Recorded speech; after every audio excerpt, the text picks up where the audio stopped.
many people, and particularly the poor and large families and that, being cut. We were because and extra taxes and that. And there are always a few people. They've used a fancy word for it here, which I don't like. It's de-energized. I just prefer to use the word cut off. There would always be a certain amount being cut off, but it has risen drastically in recent times. And the charitable organisations here are continually advising people to go to them before they're cut off to avoid the fee for reconnection, because they'd rather help people to stay connected than have to pay the extra to get them reconnected. But notwithstanding that, yes, they are being cut off, and this is one of my main points and one of my main drivers. It's not so much for myself, but if this cut off and the suffering that's involved was for some particular reason, if it was going to save the polar bears or save the emissions or save anything, but my whole work and my whole claim is that it doesn't do that, and that's part of where I'm coming from. Okay, well let's just take a small break here then, and we'll have a closer look at this issue. Thank you. Okay, so that was very interesting there. Now, what I see here, I'm reading.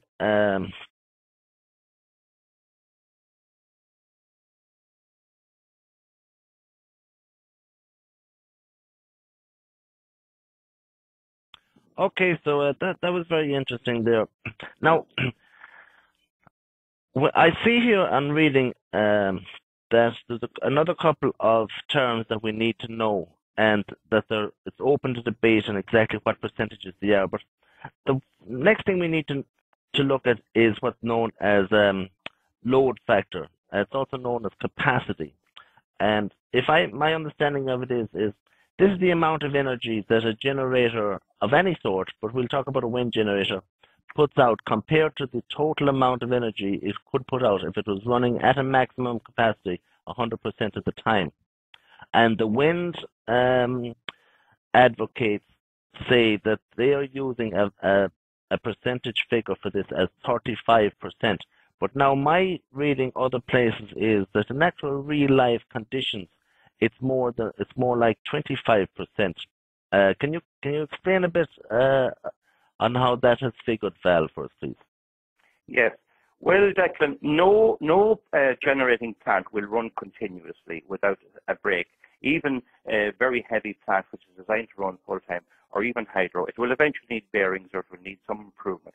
So that it must be said that it's not a fault of a machine that it doesn't have 100% load factor. The other thing I want to say is that when we go to talk about terms, that the terms change a lot and can change somewhat between the USA and Europe, and indeed between countries and between Ireland and Britain. And I have found a major problem is that when people talk about terms, they may not be talking about the same thing. It's like if you and I were speaking about the price of something and you were talking in dollars and I'm talking about euros. It's necessary to try and pin down anyone who is talking about this on what they actually say. Now, if the word factor appears in the word, whether it's capacity factor or load factor, it's almost certainly it means load factor as we call it here. And load factor means exactly what you say, that it's the amount of power you actually get in a given period. And that's a very important point, in a given period, compared with its nameplate. That's the actual manufacturer's output if it ran full speed all the time. For example, the ideal wind speed for the majority of wind turbines is 33 miles an hour wind, or actually 30 to 36 would be in that range. So, but 33 would be the ideal. So if the wind blew at 33 miles an hour 100% of the time for 1 year, then the load factor would be 100%. If, let's say, you had that wind blowing half the year and it was completely calm the other year, then the load factor would be 50%. Now, it was given as 35% in a lot of reports, but the thing to look for when you see that is, what period is it in? Is it an annual period? Or is it maybe a selected month when there's particular strong winds? Like in the month of March in Ireland, we generally get northeasterly winds and they're very constant, whereas when the wind is in the south, it tends to be more blustery and less regular. So it's important to look for that. But I challenge the 35.5 load factor assertion by some people here in Ireland, and EirGrid have reduced it down to 30.5. The Digest of UK Energy Supply, they reported about, I think it was 2008, on the onshore and offshore wind turbines in England and perhaps Scotland, I think it was all of Britain, and they say that it's about 25% for onshore turbines and 1% more, which is, I was very surprised at, for sea-based turbines. Apparently there's a problem with salt building up on the blades, and also the fact that if one breaks down, it takes a while to get an offshore turbine repaired. But in any event, my own examination that I've begun to carry out in the last few years, and checking on other sources for wind speeds and everything else here in Ireland, is that the load factor cannot exceed about 24.1% in Ireland, especially in the last few years. And that's based on my own findings, the findings of Met Éireann, who have monitored wind speeds, admittedly at a lower altitude in Clonus, a bit from here where we live, and also numerous other, some of them which are online. Now, we get this consistent stuff from the wind people to say that Ireland has fantastic wind resource. But in actual fact, all of England north of Hull has a better wind resource. Our wind speeds here are around 8 metres per second on average. So that would just generate a little. It's the fact that the wind doesn't stay average. Sometimes it blows a lot stronger. That gives us any power at all. But the load factor I'm continually getting, and indeed sources within the industry have told me this confidentially, is between 20 and 24%. And any amateur can look at this. You only have to look up at the trees to see how many days there's a good, decent wind. In other words, how many days would your coat blow a bit behind you or whatever. And we don't have that much in Ireland. So I'm disputing that. I think the figures are a bit peculiar. I don't know where they're coming from, but as I say, I would not accept a figure above 25% as being correct. Well, I would point out when I was reading this, the material you sent me, and it seemed to be a glaring bit of a divergence there between the 35 figure and your figure. So I did do a bit of research myself, and I went in and checked on some German figures. And the German people who have plenty of experience in it, they have a figure down for their load factor as I said, about 25%. So the figures I have seen seem to more or less coincide with the ones you have. Now, another very important term that we'll be coming across is wind. The amount of wind power that can be fed into a system. Can you explain that what's known as the wind penetration to us, please? Yes, I will. The wind energy is erratic. It gusts and it changes, and it varies. It's not so much that it's intermittent, but even when it's blowing correctly and blowing at a speed above cut-in point, which is about 12.5 miles an hour wind, it's somewhat erratic. Now, some people say that if you space your windmills out all over Ireland, you'll counter this. You will counter it somewhat when the wind blows. It's one thing to say that spacing them out will slightly smooth out the erratic nature of the wind. That doesn't mean, of course, that if you have calm days, you will get wind somewhere and you won't in others. The experience is that anticyclone weather systems are big in this part of the world. They go right across Europe, and anyone who's travelled will notice if you have nice calm conditions, as we have here today in Ireland, you'll find up in Scotland it's not much different. But, sorry, Declan, and just what you said was that the wind cannot be fed into the grid raw, or it can't be used raw. So you could never use raw wind power into houses and into homes with computers and all that, because the voltage would change too much up and down, and the frequency would change too much.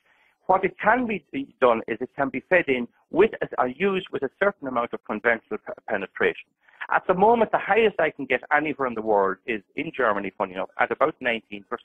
That's in the Jutland area. But that's in Denmark. But in Germany, there's parts of Germany which is about 19%. I'm coming to the opinion that 22% is the absolute maximum amount of wind energy you could feed into the grid. We have a claim here by our present government and Green Party minister that we can have 40% wind in the system. Now, 40% wind in the system would mean that the inertia of the wind would dominate, and it would tend to control the frequency up and down. We must keep our frequency here is 50 hertz. It changes from positive to negative 50 times a second. In the United States, it's 60, but it's only a marginal difference. It must be kept within close limits. It can go up and down a little. The voltage can rise between 220 and 240 volts, but it can't go much above that. You'll damage equipment if you do.